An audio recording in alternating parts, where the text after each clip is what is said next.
네, 시즌마다 현명하게 돈 모으고 불려가는 법, 저희 시즌머니에서 함께 만들어 보시죠. 오늘은 이건희 주식 투자 이건희 대표 모셨습니다. 안녕하세요. 네, 안녕하세요. 네, 이 산타 망토가 너무 잘 어울리시는 것 같은데 저는 네. 좀 벌크업한 산타 아닌가라는 생각을 하기도 했거든요. 네. 우리 계좌도 좀 더 벌크업하길 좀 바라보면서 먼저 시즌머니 룰부터 확인해보고 가겠습니다. 네, 시즌머니는 총 1,000만 원의 예수금으로 종목당 20%씩 분산 투자하고요. 시가총액 1,000억 원 이상의 종목만 최대 5개까지 편입할 수 있습니다. 목표가 손절가에 도달한다면 당일에 편출되고 목표가는 월 3회 변경이 허용된다는 점 시청에 참고해 보시길 바랄게요. 네, 먼저 포트폴리오에 있는 종목들 하나씩 리뷰를 좀 해봐야 될 것 같아요. 나라 스페이스 테크놀로지가 좀 아쉽긴 했는데 그래도 오늘 다시 좀 상승으로 방향을 틀더라고요. 네. 어제가 너무 아쉬웠어요. 저도 아쉬웠어요. 제가 이거에 대해서는 좀 할 말이 많은데 쭉 풀어주세요. 저도 사실 어제 저는 맨날 아침마다 트레이딩 돌리잖아요.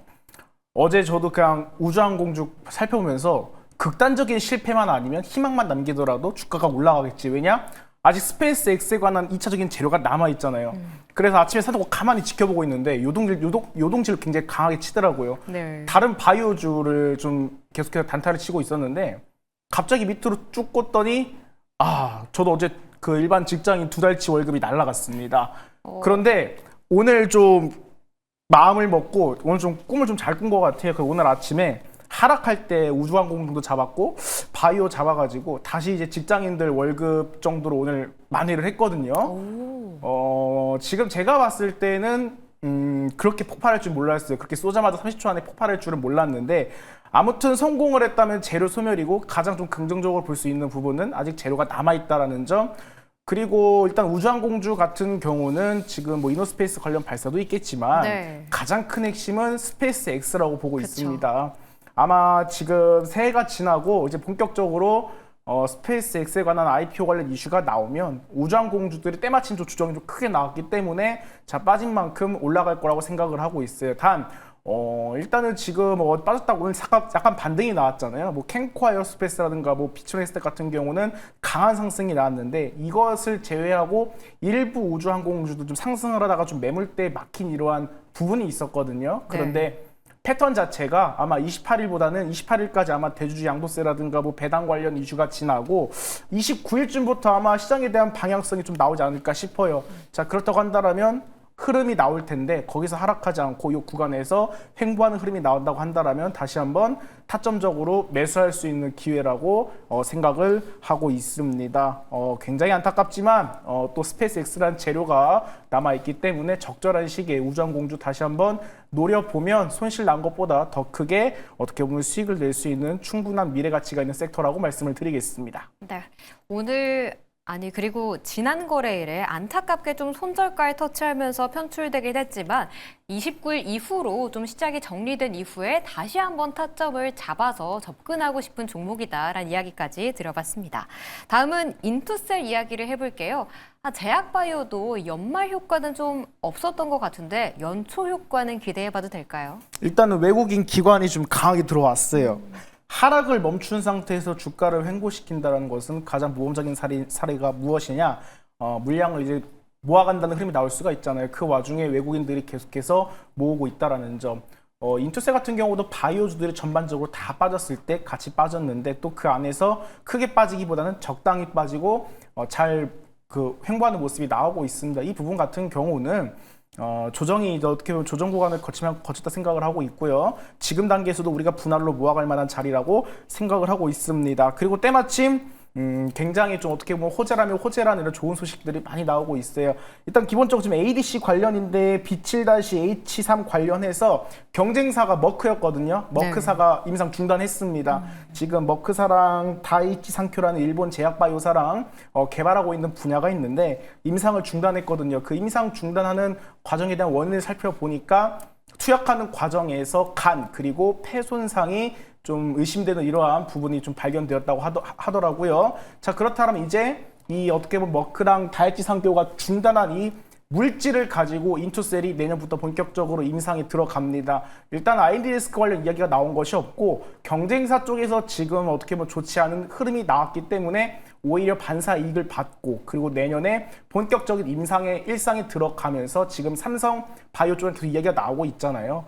가장 큰 핵심은 역시나 주목하는 부분은 ADC 후방 링커 이야기가 계속 나오고 있습니다. 시젠과 모더나가 인수 당시에 계약했던 그 체결 금액이 ADC 후방 관련해서 56조 원이라 말씀드렸었잖아요.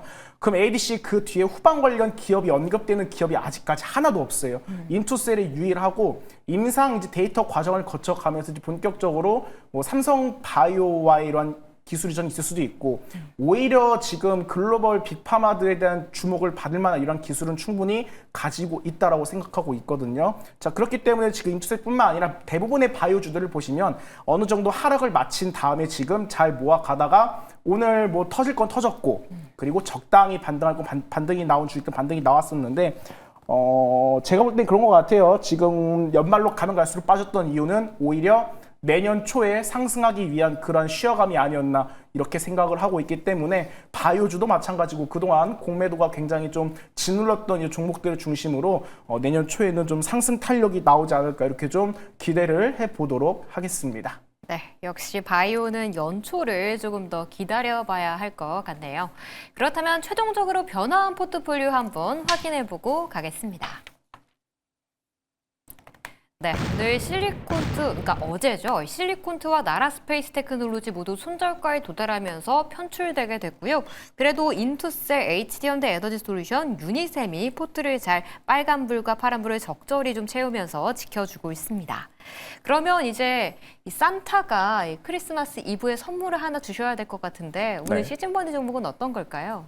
하나 비전을 가지고 와봤습니다. 제가 일전에도 한번 나갔던 종목이었잖아요. 이렇게 말씀드렸던 것 같아요. 다른 반도체가 다 가고 있는데 하나 비전만 안 가고 있다. 그런데 제가 다시 추천해드리는 시점은 공매도 잔고가 줄어들었을 때 아마 다시 추천을 나갈 수 있지 않을까 이렇게 좀 말씀을 드렸던 것 같습니다. 최근에 엔터주 갑자기 반등 나오잖아요. 엔터주 살펴보시면 올 하반기에 가장 많이 빠졌던 섹터이기도 하고 그리고 반도체 안에서도 찾아보자 한다면 하나 비전도 주가가 상승탄력을 한 번도 받지 못하고 계속 빠졌거든요. 그렇다면 내년 초에 갈 만한 종목들은 좀 살펴보니까 재료도 있고 뭐 호재도 있겠지만 이 공매도 잔고가 이제 줄어드는 종목들 이 부분을 좀 주목을 해야 될 필요가 있어서 반도체 안에서 하나 비전을 좀 꼽아봤습니다. 다른 반도체 같은 경우는 주가가 많이 올라갔잖아요. 자, 그렇다면 공매도들의 먹잇감이 그만큼 굉장히 많다라고 생각을 하고 있거든요. 지금 일전에 이번 연도 지금 매매 패턴을 보니까 공매도가 찍어 누르면 누를수록 개인들과 외국인 기관들의 매수가 붙으면서 어떻게 파산하는 일들이 좀 많이 있었어요. 네. 그런데 반대로 지금 공매도 차트상으로 뒤집어 봤을 때는 이제 하나비전은 바닥에 있는 주식이잖아요. 네. 그래서 고점에서 이제 어떻게 보면 공매도들이 매도를 할 가능성이 높다라 보고 있습니다. 일단은 공매도 추이를 좀 살펴보겠습니다. 올 초 그리고 중순까지만 하더라도 10%가 넘어갔어요. 지금 공매도 잔고를 보시면 계속 지금 짓눌러 놨거든요. 매매 비중만 보시더라도 10%가 넘어가고 계속하고 있잖아요. 그런데 어떻게 했으냐 계속 가져갈 수는 없어요. 주가가 어떻게 보면 바닥을 찍으면 찍을수록 상환해야 될 이러한 수량들이 굉장히 많아지거든요. 자, 이제 할 만큼 했다 생각을 하고 있고 다른 오히려 좀 약간 고점에 있는 많은 반도체 주식들이 이제 공매도에 타겟이 될 가능성이 높다라 생각을 하고 있습니다. 하나비전 최근에 5일 동안 보시면 쭉 줄어들었어요. 그리고 오늘 주가가 좀 강하게 반등 나왔잖아요. 네. 지금 아무래도 HBM4 관련해서 이야기를 안 빼놓을 수가 없는데 지금 차세대 메모리 조건이 좀 상향이 되었습니다. 이제 SK하이닉스도 마찬가지고 삼성전자도 마찬가지고 단순하게 HBM을 넘어서 HBF를 얘기하고 있거든요. 적층 반도체가 아니라 이제 어떻게 보면 데이터적인 부분에 한계가 있기 때문에 낸드 쪽에서도 용량이 크면서 좀 적층할 수 있는 기술을 지금 빠르게 개발을 하고 있다고 합니다. 유리기판이 지금 차세대 게임 체인저라고 하는데 유리기판과 더불어서 지금 HBF 쪽도 지금 2026년에서 2027년도에 양산이 들어간다고 하거든요. 그러면 가장 필수적인 재료는 하이브리드 본딩이라고 합니다. 네. TC 본더 쪽에서는 한미반도체가 지금 점유율이 70%가 넘어가잖아요. 하이브리드 본더에서는 지금 언급된 회사가 몇몇 개가 있어요. 한미반도체만 있는 게 아니라 하나비전도 2021년부터 SK하이닉스랑 1세대 하이브리드 본딩을 개발하고 있었잖아요. 최근에 좀 소형주지만 무상증자를 단행한 저스템도 하이브리드 본딩의 경쟁에 참여를 했습니다. 자, 그렇다면 내년부터는 하이브리드 본딩이 어떻게 보면 주목을 받을 가능성이 높고 지금 바닥권에서 상승을 시작하지 않을까 이렇게 좀 말씀을 드리도록 하겠습니다. 뭐 차트를 보시더라도 그냥 바닥이에요. 올해 오른 게 없다라 생각을 하고 있습니다. 네. 다른 반도체 다 올라갈 때 실적 받쳐주는데 주가 계속 빠졌어요. 이제 공매도 잔고 줄어들고 자 주가가 바닥권에서 상승할 일만 남지 않았나 이렇게 좀 기대를 해보도록 하겠습니다. 자 목표가는 1차적으로 5만 원 말씀을 드리겠고요. 손절가는 37,000원 의견을 드리도록 하겠습니다. 네, 하나비전 같은 경우 좀 11월에 공략을 하셨었는데 이 공매도에 좀 눌려서 손절되긴 했었거든요. 다시 한번 조금 더 바닥권에 와서 이젠 공매도 잔고가 줄어들 타이밍이 왔다라고 좀 보고 계시고요. 그 가운데 목표가는 5만 원, 손절가는 37,000원 짚어주셨습니다. 네, 오늘 야간 투자본부에서 준비한 소식은 여기까지입니다. 다들 크리스마스 행복하게 보내시길 바라겠고요. 저는 다음 주 월요일에 다시 찾아올게요. 시청해주신 여러분 고맙습니다.